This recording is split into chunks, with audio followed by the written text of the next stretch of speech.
औज़ुबिल्लाहि मिनश्शैतानिर्रजीम बिस्मिल्लाहिर्रहमानिर्रहीम अस्सलामु अलैकुम वरहमतुल्लाहि वबरकातुहू। सूरह हूद कल हमारी ख़त्म हुई थी और आज मैं सूरह यूसुफ शुरू करना चाह रही थी, लेकिन थोड़ा टॉपिक से हट के बात करना चाहती हूँ। 14 अगस्त है और 14 अगस्त को हमारी हिस्ट्री में ख़ास अहमियत हासिल है। ये वो दिन है जिस दिन सदियों तड़पने के बाद मिशन की तकमील हुई थी। सदियों भूखा प्यासा रहने के बाद, करोड़ों कुर्बानियाँ देने के बाद इस मिशन की तकमील हुई, जिसकी सूरत में रियासत पाकिस्तान का वजूद मौजूद है। आज इंतहाई अहमियत का हामिल है हमारा पाकिस्तान और जोग्राफियाई एतबार से इंतहाई लकी कंट्री कहलाती है। और रियासत पाकिस्तान के बाशिंदे जो अभी तक कम व बेश 22 करोड़ की आबादी पाकिस्तान में मुकीम है, इनमें से कुछ चंद एक ऐसे होंगे जिनको 20% वो मुश्किलात याद होंगी, जिन मुश्किलात को सह के, जिन मुश्किलात को झेल के पाकिस्तान हासिल किया गया था। और 20% लोग मौजूद होंगे जिनको 20% मुश्किलात का अंदाज़ा होगा।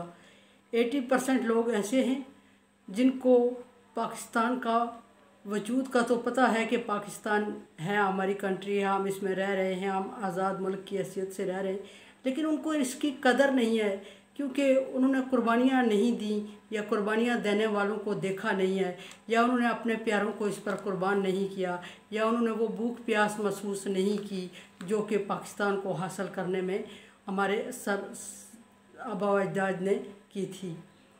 और पाकिस्तान इंतहाई कीमती असासा और सरमाया है पाकिस्तानियों के लिए, ना सिर्फ पाकिस्तानियों के लिए बल्कि पूरी दुनिया के लिए। पाकिस्तान एक मखसूस कंट्री और ख़ास अहमियत का हामिल है।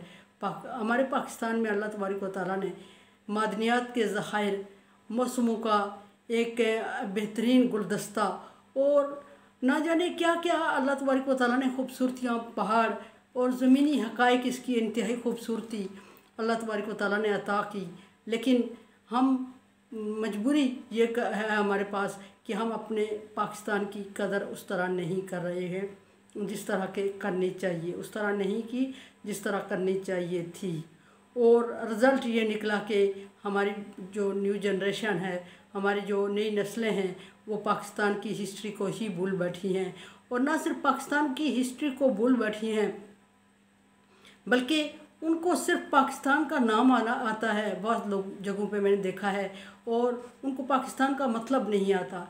ये रियासत पाकिस्तान इस्लामी हैसियत से दूसरी रियासत है। नंबर 1 पे रियासत मदीना थी जो इस्लामी दस्तूर के मुताबिक और इस्लामी मिशन के मुताबिक हासिल की गई और कायम की गई थी। और दूसरे नंबर पर ये रियासत पाकिस्तान है जिसकी बुनियाद ही इस्लामी उसूलों पर रखी गई थी और जिसको नाम हासिल ही इस्लाम के नाम पे किया गया था।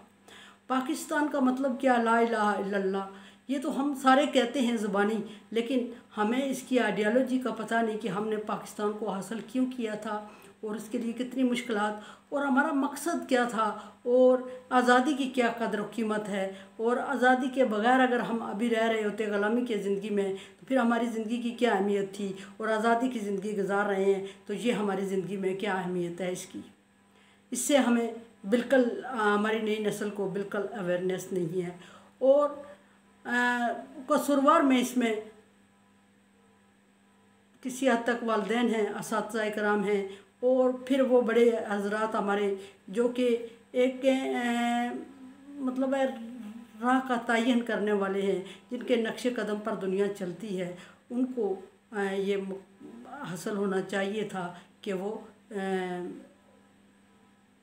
बच्चों को अवेयरनेस देते, उन कुर्बानियों का एहसास दिलाते।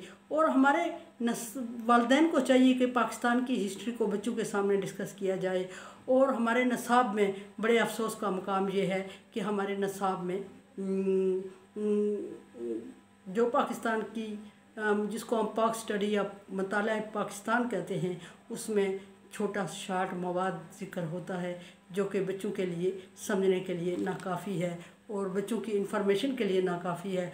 होना ये चाहिए कि इस्लामिक हिस्ट्री और पाकिस्तान हिस्ट्री सब्जेक्ट सिलेबस का हिस्सा होना चाहिए ताकि बच्चों को इसकी अवेयरनेस हो कि ये रियासत क्यों कायम की गई, क्यों वजूद में आई और इसका मिशन और मकसद क्या है और हम इसके लिए क्या कर सकते हैं और किस हद तक हमें इसके लिए कुर्बानी देनी चाहिए और किस हद तक जान कुर्बान करने से गुरेज नहीं करना चाहिए।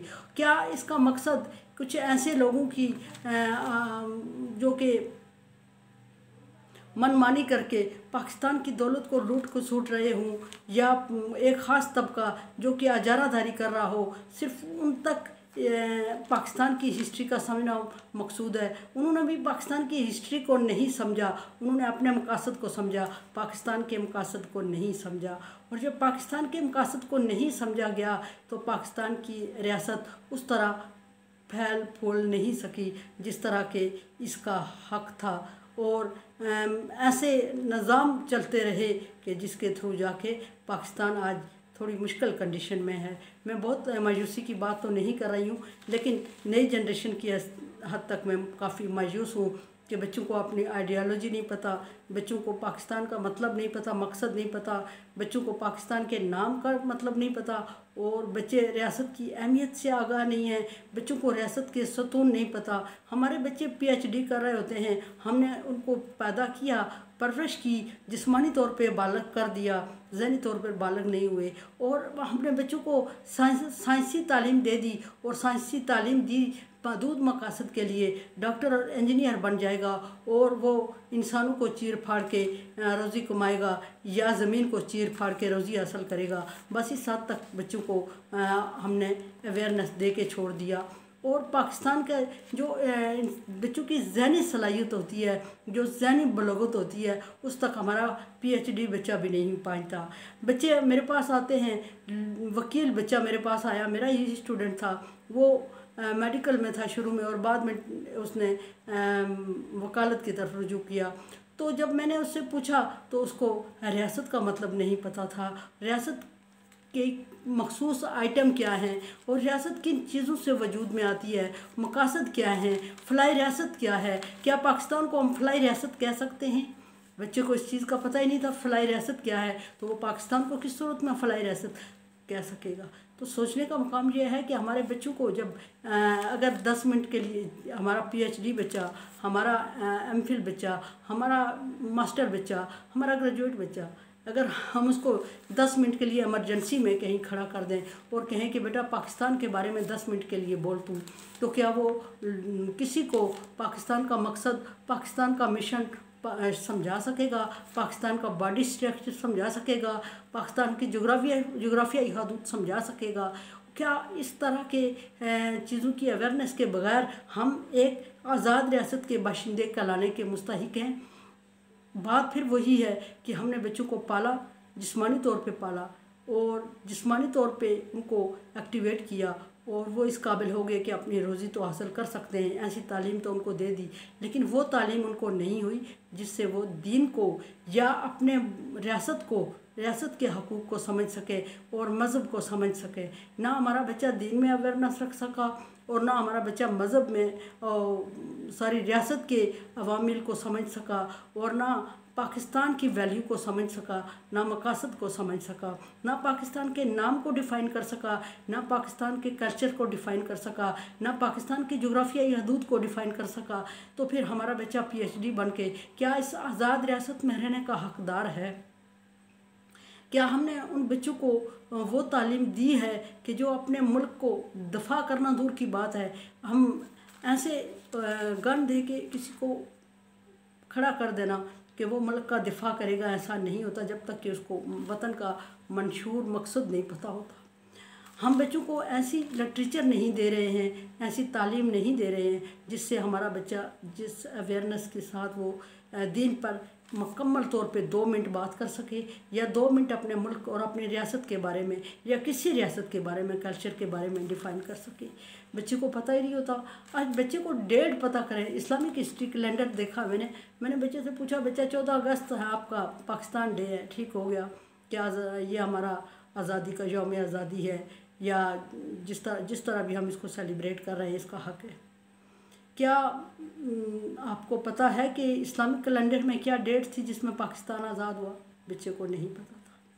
अच्छा, आजकल के बड़ों को या बच्चों को ये देखें कि ये एक ऐसी चीज़ इनमें पाई जाती है कि झंडियों से अपने घरों को तो सजा देते हैं, पाकिस्तान के लिए कुछ नहीं सोचते। क्या होता है, पाकिस्तान की झंडी हमारे घरों में सजी हुई है। आज 14 अगस्त है, आज 23 मार्च है, लेकिन हमें पाकिस्तान की खूबसूरती की तरफ एहसास नहीं है।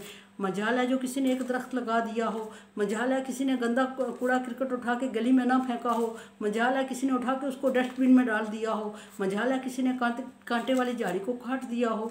ऐसा कभी नहीं किया किसी ने, तो फिर वो पाकिस्तानी कहलाने का मुस्तहिक नहीं है।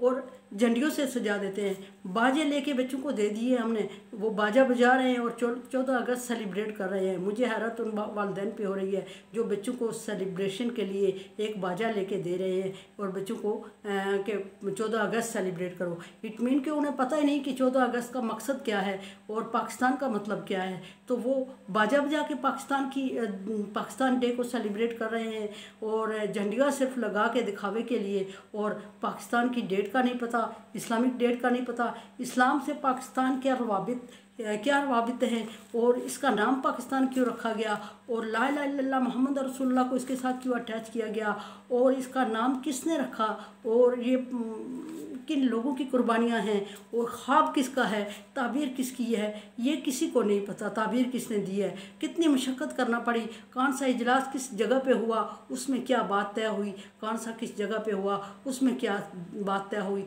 कहाँ कितनी कुर्बानी हुई, कहाँ कितने भूखे पिटे लोग पाकिस्तान में आए, कितने लोगों ने इसमें सफ़र किया। किसी बच्चे को अवेयरनेस नहीं है।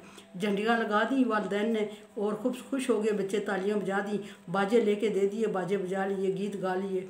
लेकिन अगर एक पाकिस्तान का कौमी तराना पूछा जाए बच्चा किसने लिखा है और इसका मतलब क्या है, बच्चे को नहीं आएगा। बड़े अफसोस की बात है जो बच्चा खड़ा होकर लाउड स्पीकर पे एक कौमी तराना पढ़ रहा है लेकिन उसको उसके अगराज़ व मकासद का नहीं पता।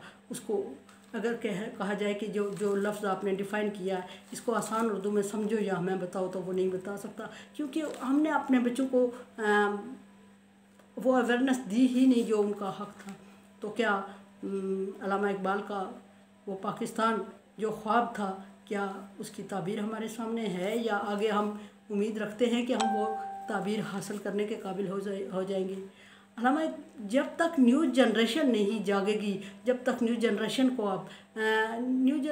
आप मैसेज कन्वे नहीं करेंगे, उनको समझाएंगे नहीं, उनको मकासद और मिशन नहीं समझाएंगे, जब तक किसी भी चीज़ का, न सिर्फ पाकिस्तान का नहीं, किसी भी चीज़ का, किसी भी मकसद का हासिल करना मुमकिन ही नहीं है। सो अपने बच्चों में अवेयरनेस डालें दीन की और अपनी रियासत से लगाव की, मोहब्बत की और समझाने की, ताकि वो बोल सकें 2 मिनट अपने पाकिस्तान पर और हासिल कर सकें पाकिस्तान को और रहने का हक़ अदा कर सकें। अल्लामा इकबाल ने फरमाया था कि बच्चे बतने मादर से जुवां पैदा नहीं होते, बच्चे बतने मादर से जुवां पैदा नहीं होते, बनाए जाते हैं पहलवान पैदा नहीं होते। सो अपने बच्चों को पहलवान बनाएं, जवान बनाएं, वो जवान जो तन मन धन कुर्बान कर दे अपनी रियासत पर और अपने दीन पर, वो जवान जो अपनी सरहदों का तहफ़्फ़ुज़ कर सके इल्म और नॉलेज के साथ। मेरे चैनल को आप सब्सक्राइब कर रहे हैं, thank you so much. Like इस तरह कैसे लाइक दुआ किया करें मेरे लिए। ला खौफ़ुन अलैहिम वला हुम यहज़नून कर दिया। अल्लाह हाफ़िज़।